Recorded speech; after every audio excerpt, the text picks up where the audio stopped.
For millions of Americans, the sight of a policeman instills a sense of calm, faith that order is being kept, that the good guys are watching. But for many others, thousands stopped on the streets of New York because they look or act a certain way.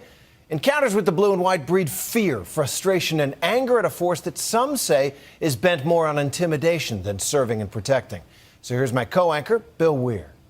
Please put your hands up against the wall. It's the kind of scene that could play out on any given day in any city in America. Put your hands against the wall. Men in blue stopping young men of color. Why am I being frisked? As tensions rise. What's going on? I didn't do anything wrong. In this case, a robbery suspect is cuffed. Listen to me. You're not free to leave. Just stay here.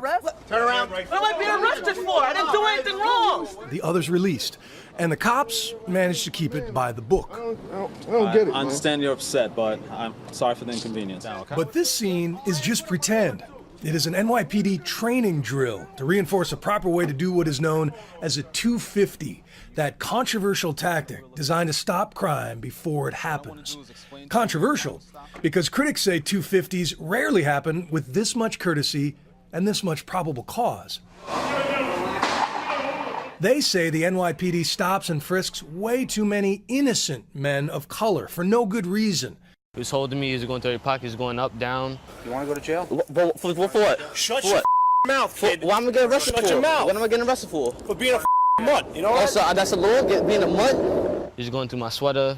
Then that's when he told me to keep my hands on my head. So I was like this the whole time. Frustrated by how often he was being stopped in his Harlem neighborhood, a 16-year-old son of a cop named Alvin says he hit record on his iPod one night in 2011 Why you press me out for? as two undercover officers approached. Our job's to look for suspicious behavior. When you keep looking at us like that, looking back. Cause y'all always like stop. I just got stopped like 2 blocks away. Like, Listen to me.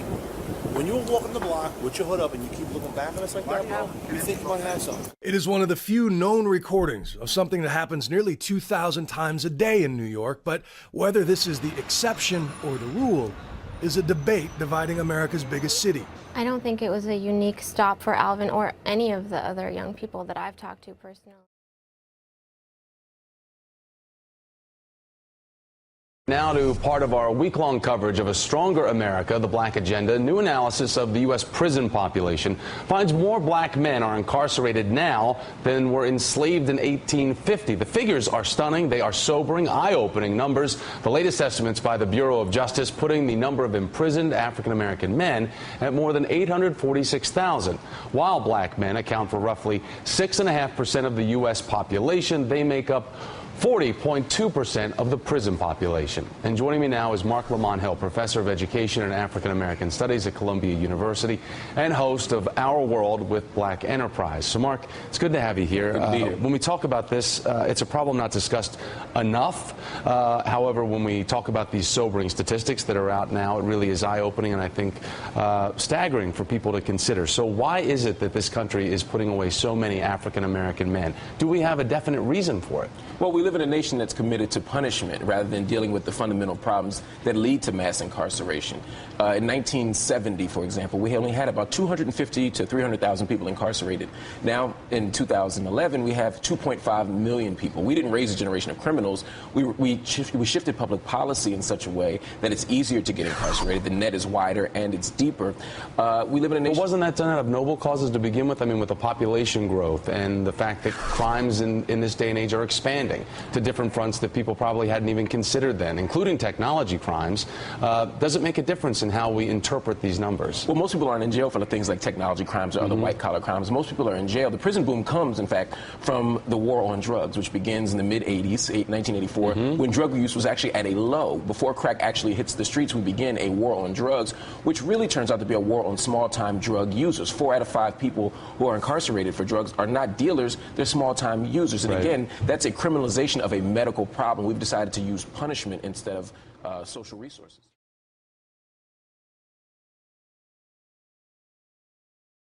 Good morning to both, or good day to both of you gentlemen. Thank you so much. Good morning. Good morning, and thanks for having us on. Oh, it's our pleasure, and we want to hear both of your perspectives. Let's just start off with why, let's start with you, George, why affirmative action is still important and relevant even in 2013. Thank you. Well, I think the main thing is if we look at the experience in the places where affirmative action has been eliminated, there's been a 1/3 to 1/2 drop in the number of Black and Latino students admitted. 80% of those students would have graduated from those institutions. And what that means is not only the smashing of the dreams of those students, but it means that we will have less Black and Latino doctors, lawyers, and leaders in every field in the future than we do today. And at the very moment that the country is becoming majority-minority, its leadership will be becoming more and more white. And that's a new form of separate and unequal, which is just unjustified. The fact is that there is enormous discrimination and inequality in secondary and elementary education. No one has done anything about that, and in the tests. And the only way to assure that millions or tens of thousands of qualified Black and Latino students can go to our best schools is affirmative action. It would be a tragedy if it were eliminated. Horace, I want to give you a chance to respond to what George has just said. Well, that's exactly the problem as he identifies it. He assumes that the pie is only available for one slot or one person, and therefore either a white person can have that spot or a non-white can have that spot. Now, he's fine with simply saying, excuse me, he's fine with simply saying the non-white can have the spot of the white.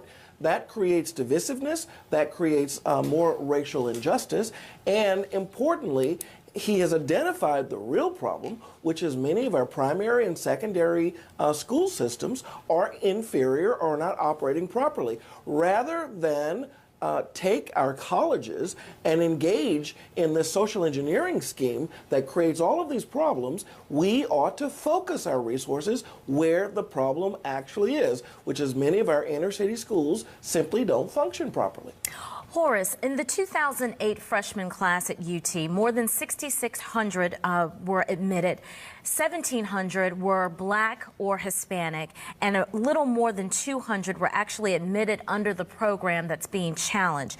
Why does Fisher believe that one of those slots, one of those 200 or so slots out of a freshman class of 6,600 is a slot that would have been granted to her when, according to court papers, the university said that she would not have been admitted into the school regardless?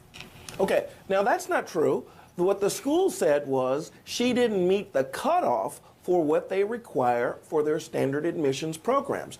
And what she is claiming, and what the school does not deny, is that they allowed at least some 200 other people who also did not meet their traditional cutoff, but they were allowed in, and it appears that it was primarily a function of the fact that they were a minority. In America, it was wrong for the University of Texas to say blacks couldn't attend, and it's also wrong for the University of Texas to say blacks may attend and do so at the expense of whites who'd like to attend. If I could take away the pain, put a smile on your face, baby, I would, baby, I would.